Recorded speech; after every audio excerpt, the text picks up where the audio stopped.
सभापती महोदय, सन्मान्य सदस्य महोदय, चित्राताईंनी जे प्रश्न विचारलेले आहेत त्याच्यामध्ये खरं तर दोन स्वतंत्र योजना आहेत. अमृत आहार जी योजना आहे ती राज्य शासनाने सुरू केलेली योजना आहे. म्हणजे राज्यच ती योजना चालवत असतं. आदिवासी विभागाकडे त्याचा निधी हा प्राप्त होत असतो आणि मग त्याच्यातून महिला व बाल विकास विभागाला ते निधी प्राप्त करून अंमलबजावणी करण्याचं काम हे महिला व बाल विकास विभागाचं असतं. पूरक पोषण आहार योजना जी आहे ही केंद्र शासनाची योजना आहे आणि त्याच्यामध्ये 50% भाग हा केंद्र शासनाचा आणि 50% हिस्सा हा राज्य शासनाचा असतो.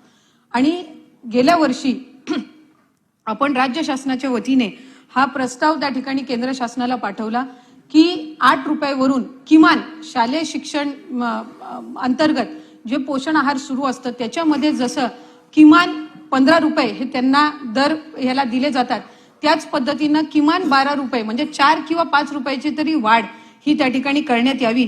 आणि यंदाच्या केंद्राच्या अर्थसंकल्पामध्ये मंत्री महोदयांनी घोषित केलेला आहे की त्या संदर्भामधला सकारात्मक त्यांनी प्रयोजन करून ते वाढ हे त्याच्यामध्ये करणार आहेत.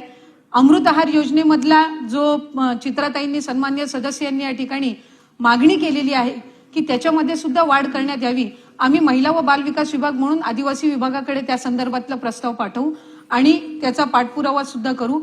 आणि जशी 2 वर्षाच्या कालावधीमध्ये 35 रुपयावरनं 45 झालेला आहे त्याच्यामुळे आदिवासी विभागाकडे आम्ही त्याचा संबंधित सकारात्मक प्रस्ताव पाठवून तोही विभाग आम्हाला सहकार्य करेल अशीच या निमित्ताने विभाग म्हणून आम्ही अपेक्षा ठेवत आहोत.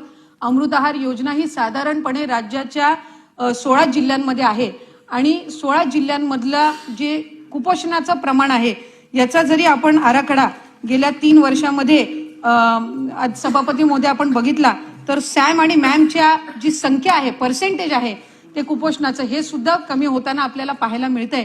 आणि आम्ही पुढच्या 2.5 वर्षाच्या कालावधीमध्ये राज्याचे मुख्यमंत्री देवेंद्रजी फडणवीस साहेब, उपमुख्यमंत्री शिंदे साहेब आणि अजितदादा यांच्या नेतृत्वाखाली ही संख्या अधिकाधिक कमी म्हणजे 0वर आणण्यासाठी विभाग म्हणून प्रयत्नशील आहोत. महाराष्ट्रवादी रे